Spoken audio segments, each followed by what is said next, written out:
proverb, I am because we are, is the foundation of the ACBN YouTube channel. Tap in for all of our remarkable content and ecosystem mobilization through the phenomenal practitioners and thought leaders we engage on this channel. In the words of Adrienne Marie Brown, things are not getting worse, they are getting uncovered. We must hold each other tight to pull back the veil.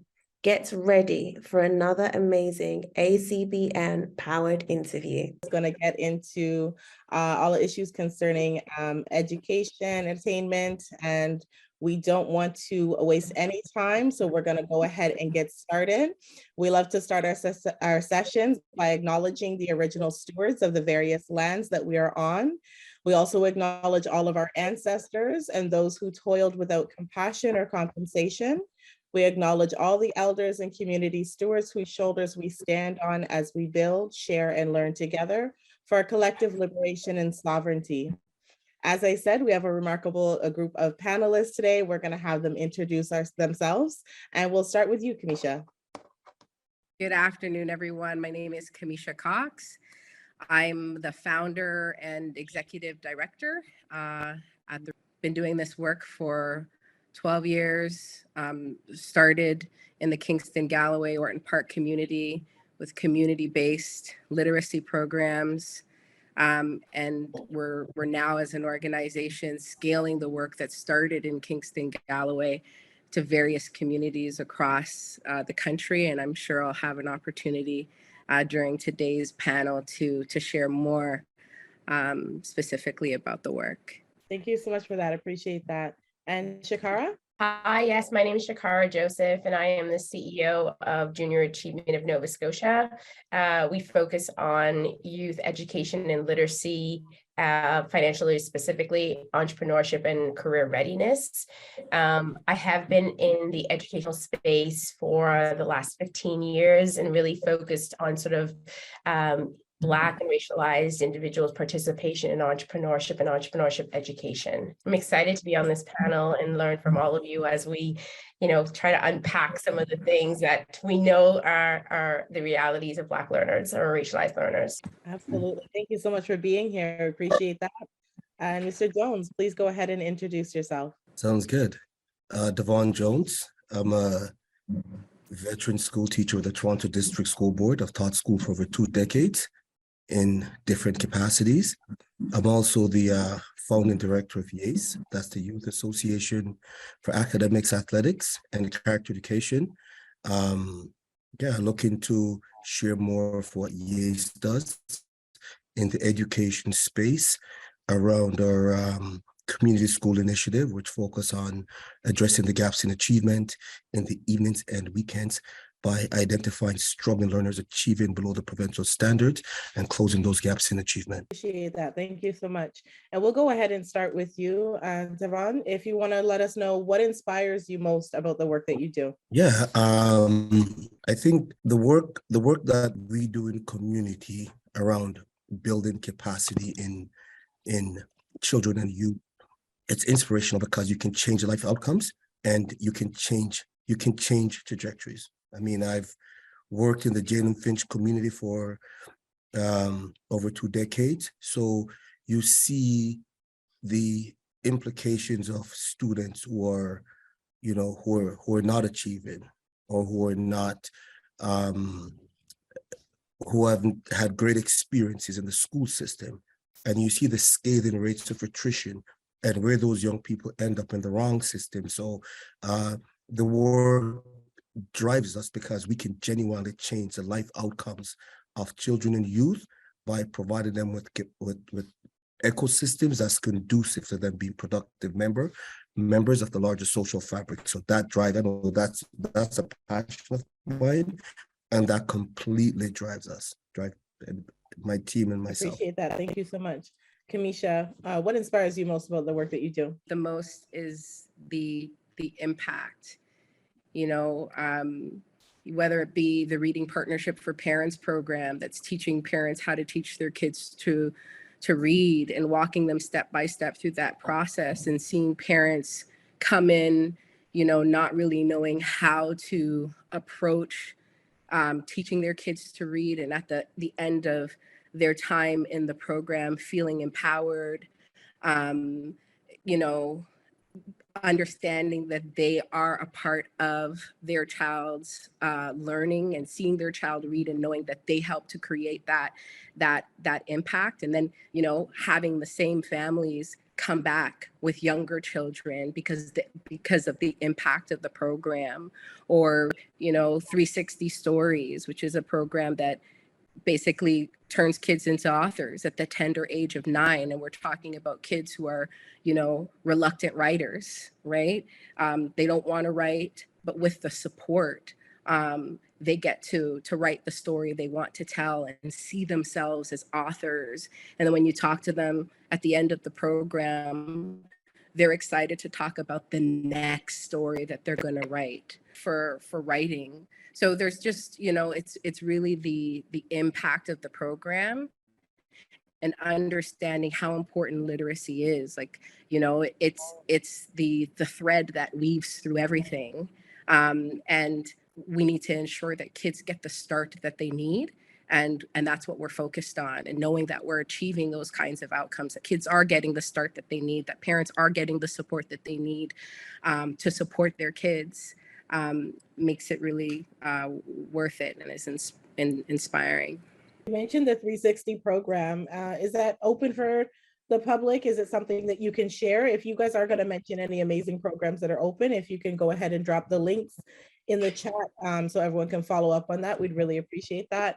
And Shakara, if you could let us know what inspires you about the work that you do. Yeah, very similarly, it's the student leadership that I see on a daily basis. It's turning those initial sparks into you know, that capacity to really co-author or author their own realities. I'm on the other end of the spectrum. So my beloved young ones are, you know, preparing for university and opening up their minds to what could be possible and how they could change and transform the future of their families. Most of the programming that I have, we never just focus only on the student themselves. We are always looking to how do we enrich the support that is around them. And so when we look through the company program, it's an entrepreneurial experience, but we're always looking like, we know that the students are deeply connected into their community. So how can their community support their entrepreneurial learning or their workplace readiness learning in an environment that actually helps them not only survive, but thrive and grow? The other programs that really inspire me are the ones where the unexpected happens. So where you see those students who have been written off by the school system as, you know, less than, having them come to a moment where they realize their brilliance, and it's so unexpected. And we are all just so excited about it. And teachers say, well, I did not know that student could be what they are. And I'm so inspired by those moments. But obviously I know through the rest of this conversation, we'll talk about more things that will continue to inspire us. We'll get right into it, actually. You can go ahead and answer this, Shakara. Since the COVID-19 pandemic, a lot of things were obviously upset. What promising models are you aware of, or innovative ways have you guys come up with to sort of pivot to still help build capacity for the students? Yeah, so I think one of the things that I'm sort of the most proud of that I've seen happen is we do have, and this is actually one of the only spots I play with the younger students, we do have this program that really has helped P to grade 2 work on handwriting as a form of cognitive capacity building. So what we saw was, with the students being at home and parents having to navigate, you know, educate from home experiences, many of the young ones weren't used to being in those sort of I guess, fixed educational experiences.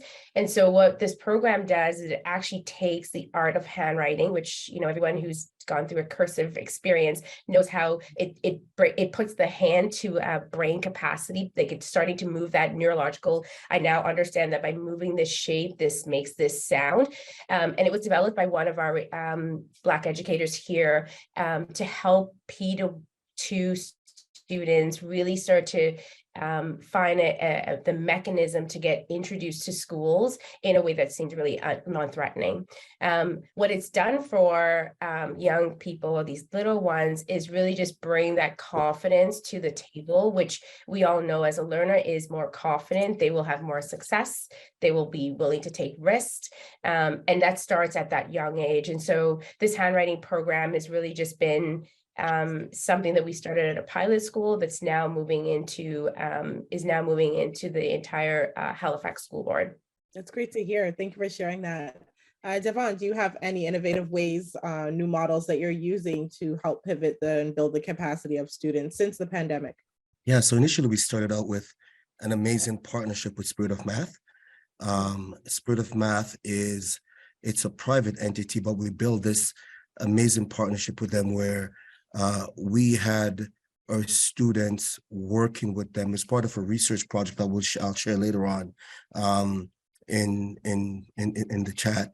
And the objective of this was to address the levels of achievement for Black students in math. So the data is telling us that only 17% of Black students are achieving at the provincial standard in mathematics, which is, so at the grade 9 level, only 17% of Black students would pass that proficiency test, right? Which is quite problematic for us. So the partnership with Spirit of Math was to explore addressing those gaps. And what we found from that initiative was the fact that it wasn't an issue of capacity at all with these students. It was an issue of content, right? It was the content that was delivered to them, the way it was delivered to them in school that was the problem, because the Spirit of Math initiative, and it's quite structured. Everything is structured. The resources they use are structured. Assessments are structured. Lesson plan, lesson delivery. Everything is structured. Nothing is left to chance by a random teacher. You have to go through a rigorous orientation before you can teach in that program or deliver that curriculum.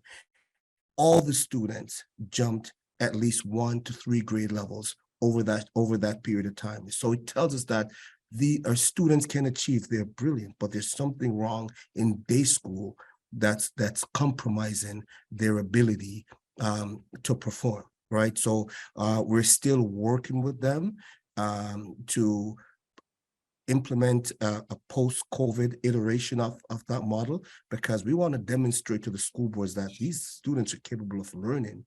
They can learn if they're provided and afforded the right systems to do so, the right infrastructure to do so. So that was definitely a success story, and it was quite enlightening as relates to best practice and ways of engaging students. Thank you for sharing on that. Camesha, the same question for you. Any innovative ways or models that you're aware of that have really helped to build capacity for students since the pandemic? Yeah, I mean, at the Reading Partnership, prior to the pandemic, all of our programs were delivered in person. And so we had to figure out really quickly how are we going to do this thing online. And so, you know, from the summer of 2020, we pivoted and started delivering the Reading Partnership for Parents program online, live via Zoom, with contactless pickup for our lit kits. So families that are enrolled in a Reading Partnership for Parents program, they actually get all of the resources and tools that they need to jumpstart their child's reading, the flashcards, the books, the activity templates. And so we had those kits either picked up or delivered, and delivered the program live via Zoom. But we still realize that there are some families that still can't access the program in person. Sometimes it's a challenge with shifting schedules. You have, mom might be available this week, Wednesday at 5 for program, but next week there's a shift change. And so she's unavailable. And so for a 10-week program, maybe, you know, mom can only attend 4 out of the 10 sessions. So how do we think about the challenge that having programs at specific times or specific locations, you know, the challenges that that presents to families, and figure out how do we program around it. And so we decided that the Reading Partnership for Parents program needed to be also an asynchronous program. And so we worked on developing that and actually launched it last spring with 50 families, giving them access to the content through a learning content management system, developing the animations and the video content needed to make the program engaging on its own online. And then, you know, just boom, 50 families go through that, test it and tell us what you think. We paid a cohort of families, 10 families, to be our focus group, to check in with us once a week as they move through the program on their own. Check in with us once a week and just tell us what challenges, you know, what things do we need to change or shift. And we paid them for their feedback. And so we're working to take that asynchronous version of the program. So all a family needs is access, like their login to, it's called RPOD, Reading Program on Demand. They just need a username and password and the lit kit, and they're able to move through the program on their own time and at their own pace. And so we're working to develop that even more. And so that we'll be launching RPOD 2.0 by next year. So that's one of the innovative things that we did during the pandemic. Thank you for sharing. Shakara, this next question is for you. What can be done to enhance the current education models to provide safe, nonviolent, inclusive, and effective learning environments for like all students that really aligns with the sustainable development goal? Yeah, no, I was actually just going to pick up on something that Camesha just said, because I actually think that that's another great area that we've now walked into. So there is an intersectional lens that we can lend to this, or we can we can sort of have this conversation in, and it's the learner is meeting the learner where they are with the skill sets that they currently have, and making sure that it's an asset-based model that we're using when we're deciding on what programs to put in front of them. So it's not about what are your deficits, but rather like, how do I strengthen who you are as a person to ensure that that capacity is built through this confidence lens. So one of the things that I think I'm seeing, or that I'd like to see sort of moved as we create models, is one that looks at the student as not this collection of classes, but rather we build a design of what is the type of skill set that this individual needs to meet their community, their personal and professional goals that we can support. So one of the programs that I've worked on is with Future Design Schools, and they've developed the profile of a student. And it looks at 37 factors that each student should, as they graduate or as they leave the education system, have some capacity or some sort of competency in. And so when you look at, say, for example, a math competency, while math is lovely, and I think we should absolutely have really strong capacity within math, understanding that to get to that math competency, that actually can show up in every single component of the student's life. It doesn't have to live just within a math class. It could be in home ec, it could be in reading, like there's multiple ways we can get at it. And so how do we ensure that the student is at the center of what we're building? And then the other work that we've been doing around it is we've really been starting to look at what are the neurodivergent ways that learners are coming to the school. So how do we identify the best capacity and resources? So at one of the programs that we run, and it's specific to Nova Scotia, so I mean, I'm happy to share more about the details about it, but one of the programs we run actually looks at having all of our material in not only various languages, but it's also offered in Braille. It's also offered through a resource teacher that comes and helps with any sort of neurodivergent experiences. And so when you were building out programming, making sure that truly the student and all of the success markers are at the center of those programs is truly how you're going to get to that inclusive education structure. Appreciate that. Thank you so much for sharing on that. And we'll go to you, to Devon, same question.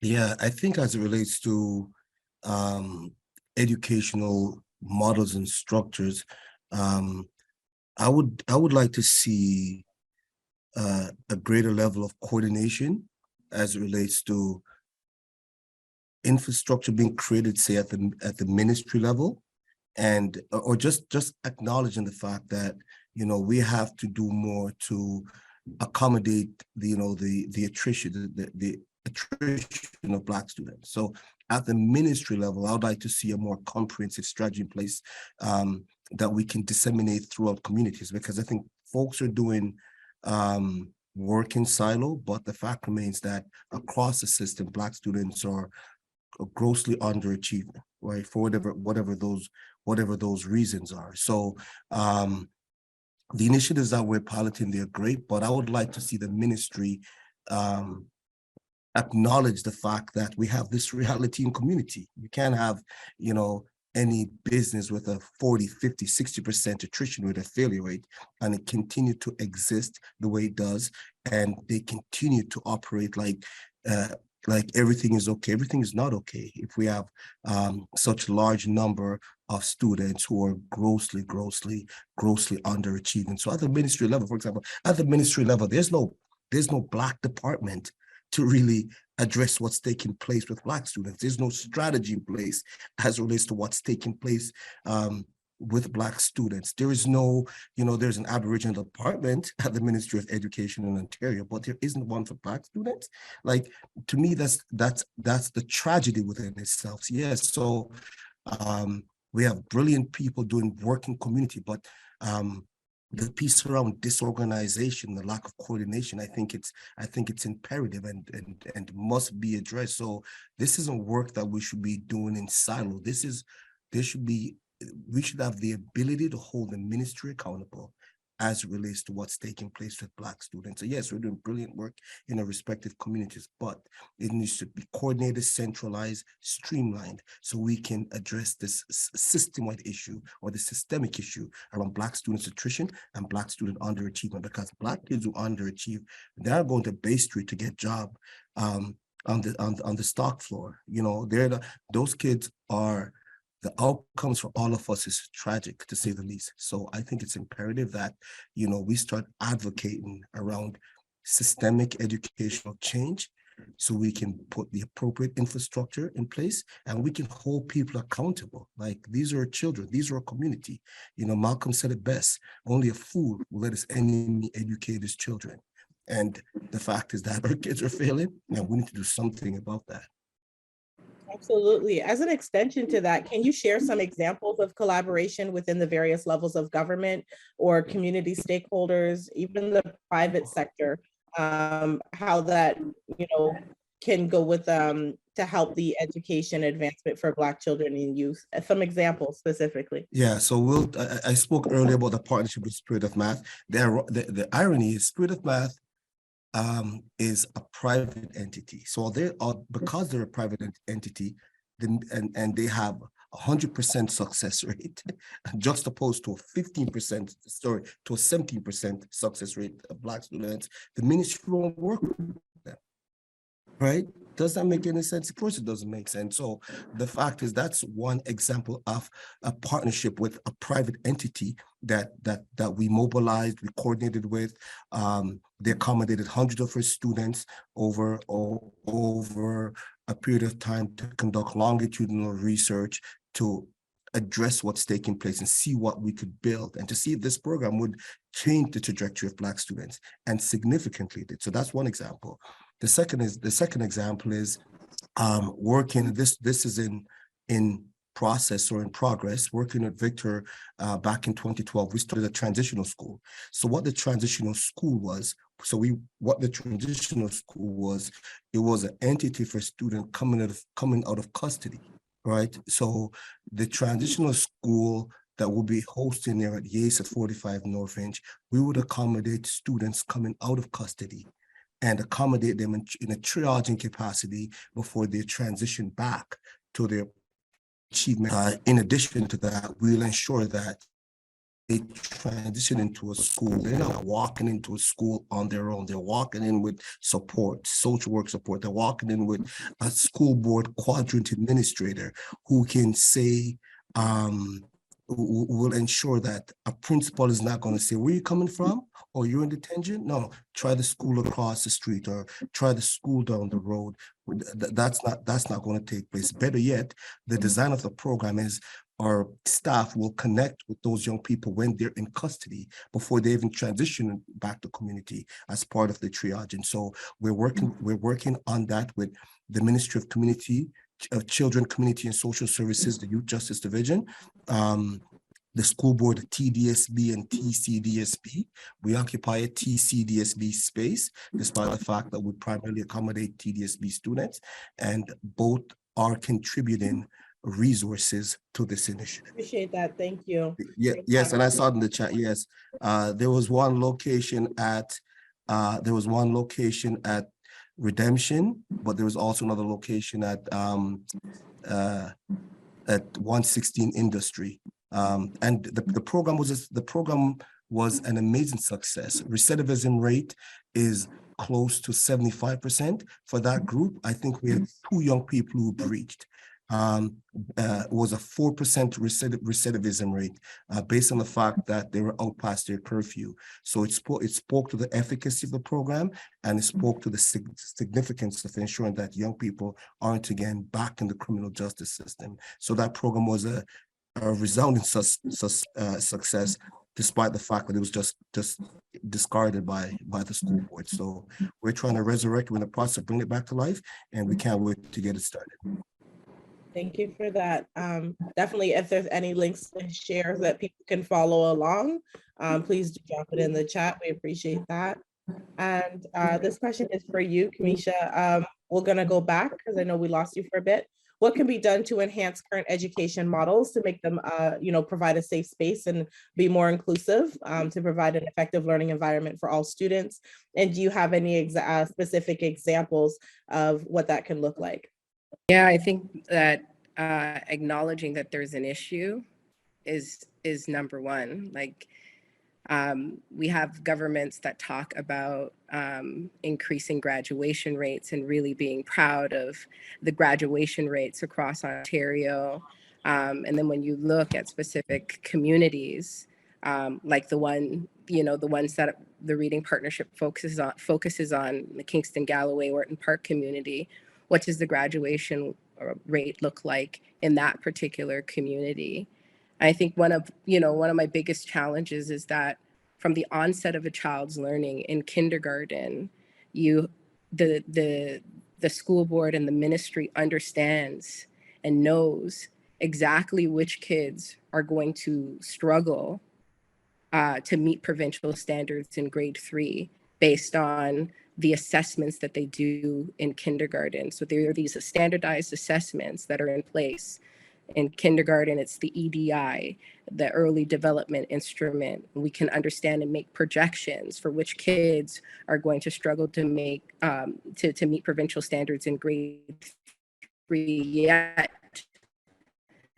still no intervention. Understand that there's an issue, but we're really not acknowledging it, and we're not taking action. And so you have, again, the work that I do in Kingston, Galloway, when we started, 49% of kids in grade 3 were not meeting the provincial standards for reading. And in some schools in that community, it was high as 60%.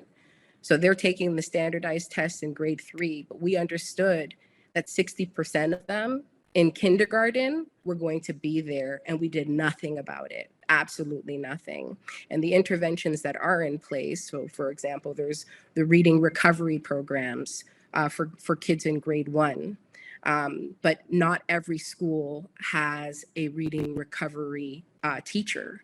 So they have this very structured model for how they intervene that is not expansive enough, or the funding that's needed to actually make that intervention impactful is not there. So you'll have a school with 60% of kids in grade 1 that need that one-to-one support, but can't get it because only one reading recovery teacher is assigned to that school. And reading recovery teacher, there's a cap on the number of kids that they can work with within the year. So how do you even go about choosing which kids get access to the intervention and which kids don't? Like, how do you even go about making that decision? And so I think that, like, if we understand the problem, we need interventions in place that ensure that kids do not transition from kindergarten to grade 3 without the skills needed to be successful. You have a government right now that's investing in tutoring, right? Because as a result of the pandemic, parents are getting access to tutoring supports. It's not well known in every community. And so not all families are getting access to this, right? Particularly Black families. And so it's an intervention that we need, right? Like, and as far as I know right now, I heard that funding program is not being extended past March 31st. So the access to this tutoring that parents had is no longer, right?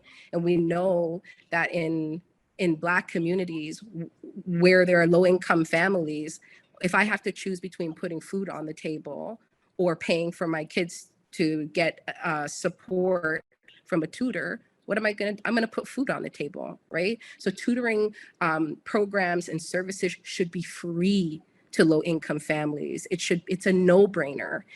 Like in classrooms where 49% of kids need one-to-one support, it is impossible for one teacher to address or support all of those kids. So, and we educators know this, right? Like administrators know this, yet nothing is being done because there is an acceptable rate of failure. Like they're okay with a certain number of children failing, especially when they look like us. And so, it's unacceptable. And, you know, to Devon's point, this is where the advocacy needs to be. Like it's not right, you know, it's not right. So it's interesting you say about the reading recovery, because in Nova Scotia, we've actually moved away from reading recovery.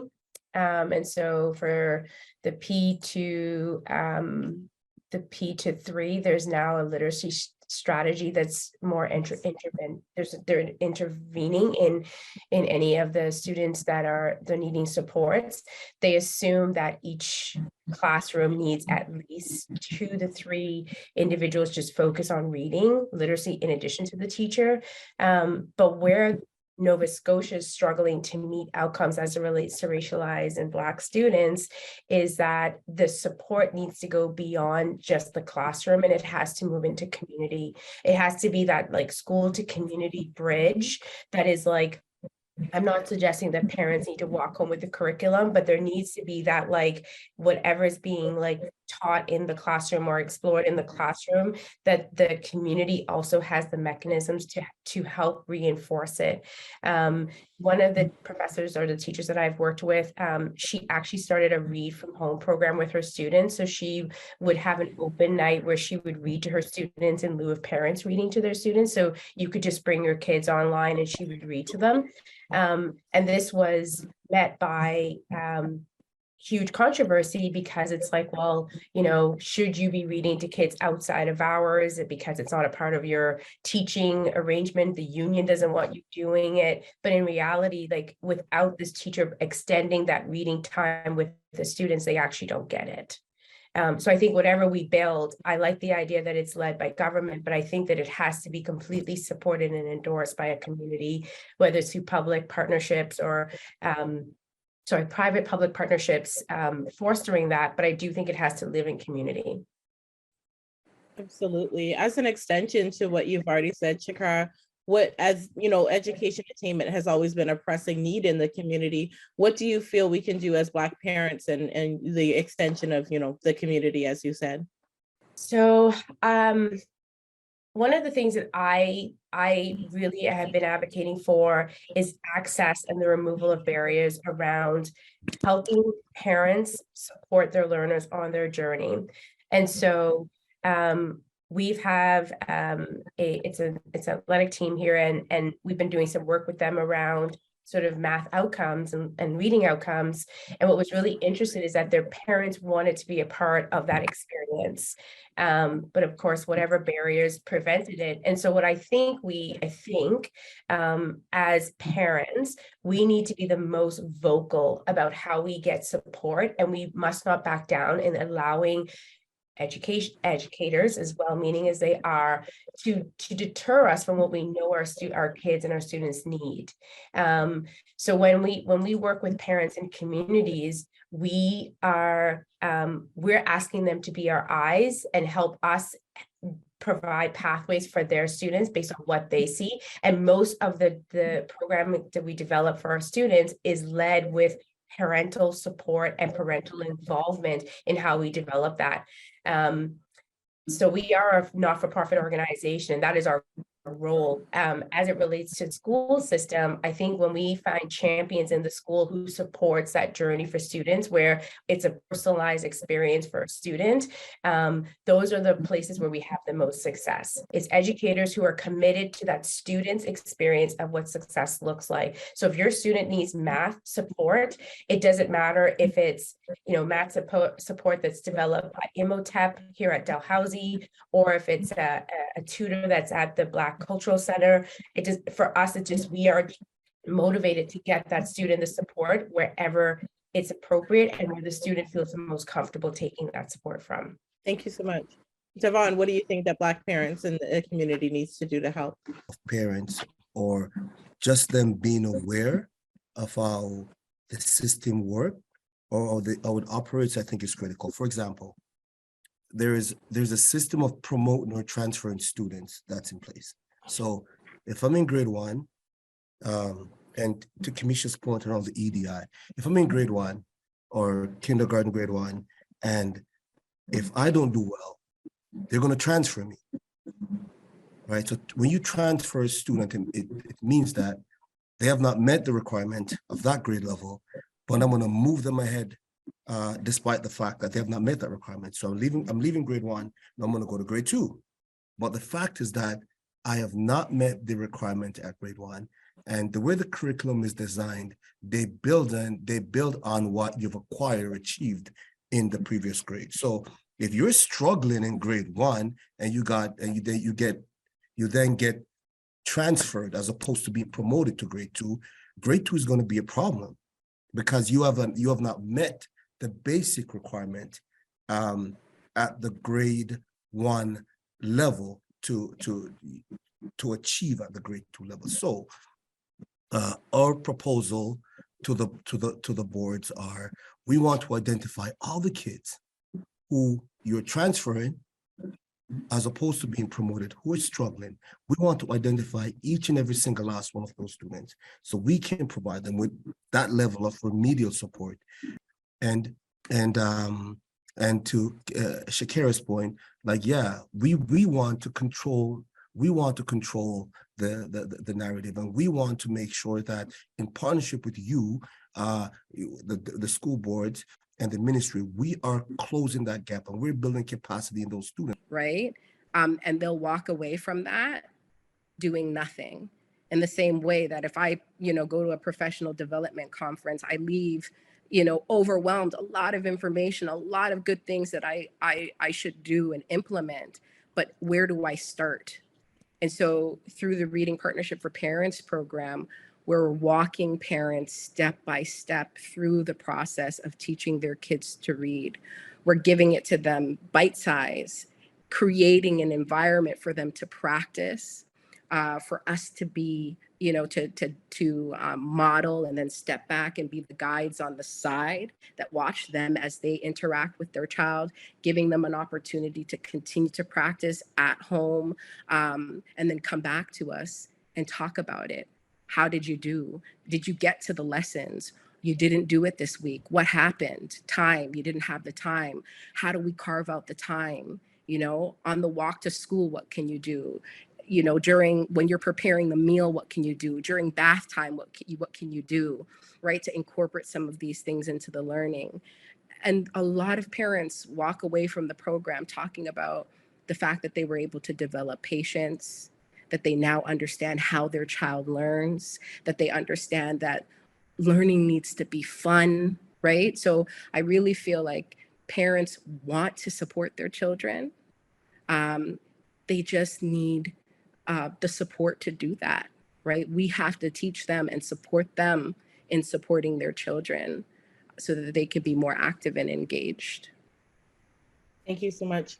Camesha, this question is also for you. Is there any research that you're aware of that's being implemented to help to advance equity in education in Canada?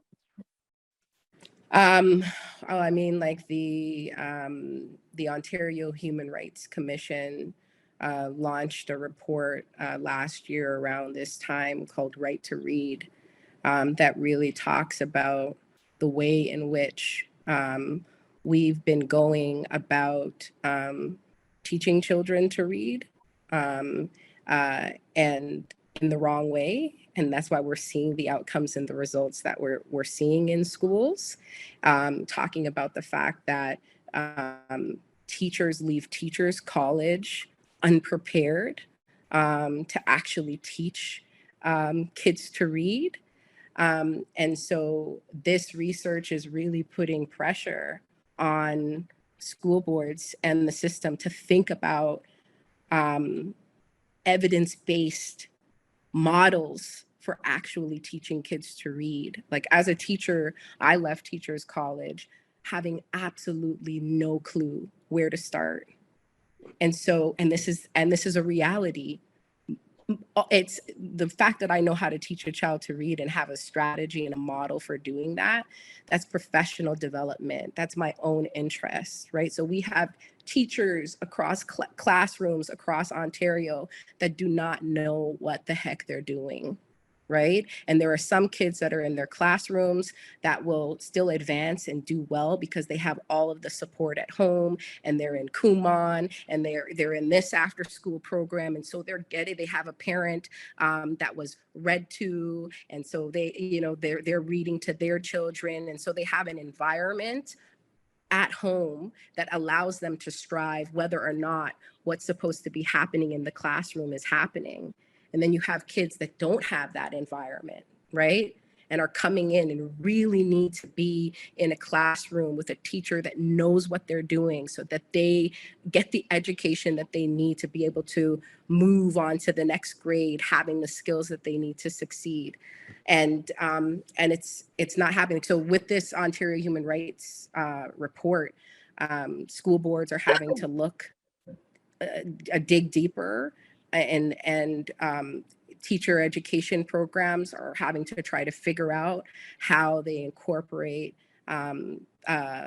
opportunities for teachers to actually learn how to teach kids to read and support early literacy. So I would say that that's some research that has recently come out. And then the Reading Partnership, we're actually engaging in some research in the spring across the country, talking to Black parents and understanding their experiences with teaching their children to read. Like, what are they doing? What do they think they should be doing? Why aren't they doing what they should be doing? If that is a challenge, like if what they think they should be doing to teach their kids to read is something that they can't do, why? What are the barriers? Understanding that, and understanding that from a teacher's perspective as well. How do kids learn to read? How should parents be supporting them? Why aren't they supporting them in the ways? And I know that we're going to see that there is a huge misunderstanding between what teachers, the expectations that teachers have for parents and what they should be doing, and what parents are actually equipped and able to do, and the barriers that parents face in actually trying to do some of the things that teachers are expecting them to do. And hopefully we'll be able to, at the end of that research and talking to parents and communities across the country, is come to some, you know, recommendations that we can make to remove some of the barriers that Black parents face to supporting their children in the early years. Thank you so much. And we'll go to you, Shakara. Any research that you're aware of that's being implemented to advance equity in education in Canada? Well, I don't know about any that are currently ongoing, but I am always I'm always drawn back to the Black Report. So the Black Report was a report commissioned by the Department of Education in here in Nova Scotia. It was written in 1994, 95. And what it found was, you know, much of what we know today is true, right? Black learners are disadvantaged in a myriad of ways. Fast forward to 2017, they do another report and not much has changed. And so what I think with research, it's only as powerful as the actions that are taken outside of it. And I think one of the beautiful parts about what has happened since that initial report was completed is that there is a Office of African Nova Scotian, I can't remember the exact word, but it's CASE, the acronym is CASE here in Nova Scotia, and their job is to specifically focus on the Black learner. Where I think that the second report, the one that happened in 2017, has built on it. They realize that it's going to start, or the need for change needs to start, like Camesha said, earlier in the program. So you need to have teachers ingrained in how to teach Black learners. And in Nova Scotia specifically, this work is in specific communities, but it was also found that when you look at the needs of Black learners, it's also it's compounded when you combine the fact that if they're in a rural context. So Nova Scotia, our school boards are organized by communities, and so there's just the Halifax Regional School Board, but then there's a school board in every community. And so if you're a Black learner outside of Metro, you're even more disadvantaged. And so I think when we look at research, it is about truly trying to understand what is the best outcome for the students, given the support systems around. And the department has currently undergone anti-racism research right now, and looking at if Black learners are, you know, systematically not meeting outcomes. What's happening in the school system? Is there opportunities for us to introduce Afrocentric learning models in the school that these students are actually participating in? And what's the feedback mechanism? So not waiting another, 20 years before we evaluate how successful these actions are, but doing sort of a yearly check-in to make sure that the students are reaching the outcomes based on models that are anchored in their cultural competencies as well. And so research to me is only useful if it has a desired action attached to it. Absolutely, makes a lot of sense. Devon, the same question goes for you. Yeah, the piece around research, I know and I spoke to this earlier, the research that we did with, you know, Spirit of Math was quite enlightening. The link is in the chat if you want to review or take a look at the report.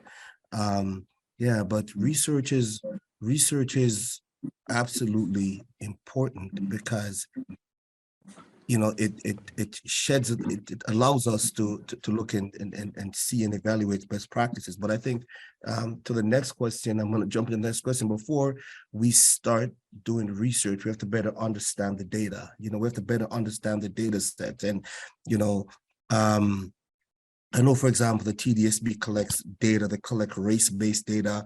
You know, they collect information, but that stuff is pretty much kept in-house. They almost never share those results with anyone because those results, they're quite scathing, to say the least. So they use the Learning Opportunity Index as a tool that speaks to risk. So they'll look at the income level of the parent, the educational achievement of the parent, the postal code of the student, and in using those data, they will look at a school in a particular community and gauge the amount of risk based on the demographic data of the parent, right, or of the student. So they will then assess that this is a vulnerable learner, just based on the number of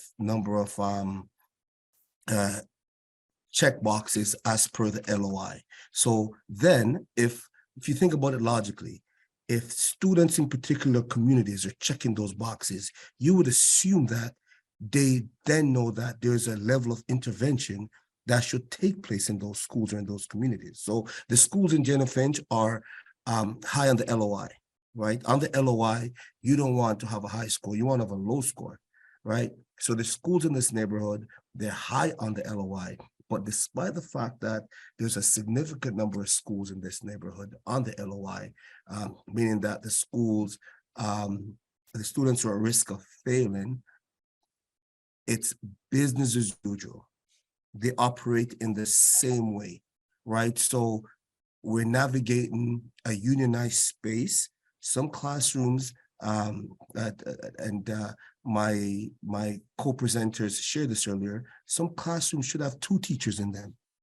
They should have a full-time social worker in some of these buildings. Some classrooms should have 3 teachers in them, to be quite honest with you.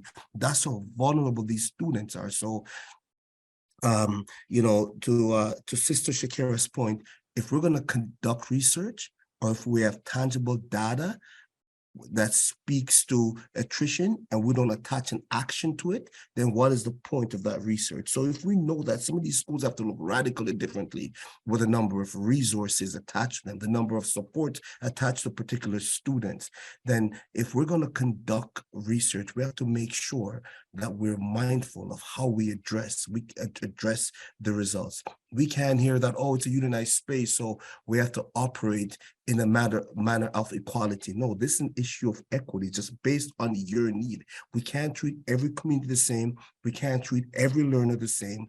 We have to make sure that we build robust intervention structures and strategies based on the need of students from particular communities. So that is what research is supposed to drive.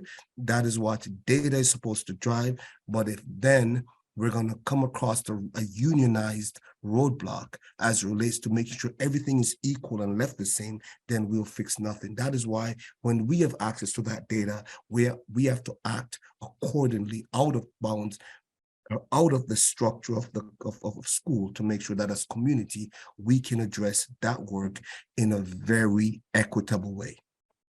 Thank you so much.